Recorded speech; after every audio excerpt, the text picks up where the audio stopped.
আসসালামু আলাইকুম। আমি মোহাম্মদ সাব্বির হোসেন রানা। আপনারা ভিডিওতে যে বাড়িটি দেখতে পাচ্ছেন, এই বাড়িটি বাংলার বাপ শেরে বাংলা একে ফজলুল হকের জন্মস্থান।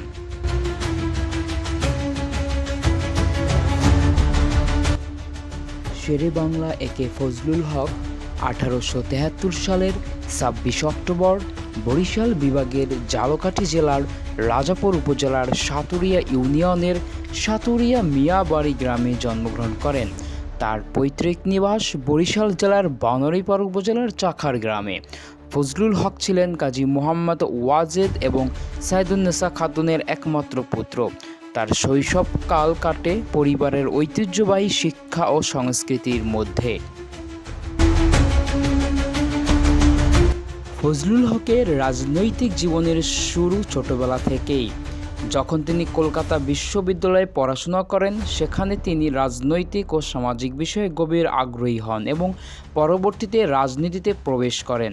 তার মূল লক্ষ্য ছিল বাংলার কৃষক, শ্রমিক এবং সাধারণ মানুষের উন্নতি এবং তাদের অধিকার প্রতিষ্ঠা। 1937 সালে বাংলার প্রথম মুসলিম প্রধানমন্ত্রী হিসেবে দায়িত্ব গ্রহণ করেন এবং পূর্ব বাংলার স্বার্থ রক্ষা ও উন্নয়নে কাজ করেন। ফজলুল হককে শেরে বাংলা উপাধি দেওয়া হয় তার অদম্য সাহসিকতা ও নেতৃত্বের কারণে।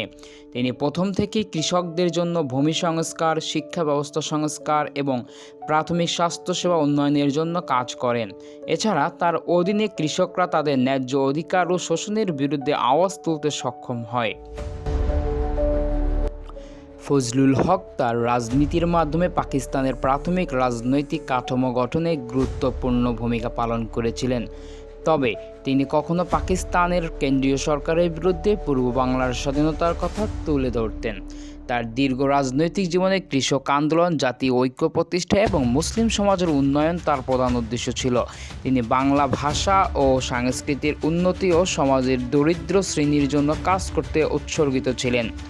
একে ফজলুল হকের জন্মস্থান সাতুরিয়া মিয়াবাড়ি আজও তার স্মৃতিকে ধারণ করে এবং এটি একটি ঐতিহাসিক স্থান হিসেবে বিবেচিত হয়। তার অবদান দেশের ইতিহাসে চিরকাল স্মরণীয় থাকবে এবং তার জন্মস্থান এটি একটি ঐতিহ্যবাহী স্থান হিসেবে দেশের রাজনীতির ইতিহাসে এক অমূল্য রত্ন হিসেবে মান্য করা হয়। তার রাজনৈতিক ঐতিহ্য এবং কৃষক সমাজের জন্য কাজ তাকে শুধু পূর্ব বাংলারই নয়, বরং পুরো ভারত উপমহাদেশের একজন শ্রদ্ধেয় নেতা হিসেবে প্রতিষ্ঠিত করেছে। শেরে বাংলা একে ফজলুল হক কেবলমাত্র একজন রাজনৈতিক নেতা ছিলেন না, তিনি ছিলেন এক মহৎ দেশপ্রেমিক, যিনি দেশের সাধারণ মানুষের কল্যাণে নিজের জীবন উৎসর্গ করেছিলেন। আজ আমি চেষ্টা করেছি তার জন্মস্থানটি আপনাদের মাঝে তুলে ধরার জন্য। যদিও ইতিপূর্বে অনেকেই তার জন্মস্থান সরাসরি দেখার সুযোগ পেয়েছেন এবং অনেকেই এই ইতিহাস সম্পর্কে জানেন, তবু আমি নতুনে আবার নিজের চেষ্টা করেছি আপনাদের মাঝে এই তার বাড়িটি প্রদর্শন করার জন্য। ধন্যবাদ সকলকে। সকলে ভালো থাকবেন।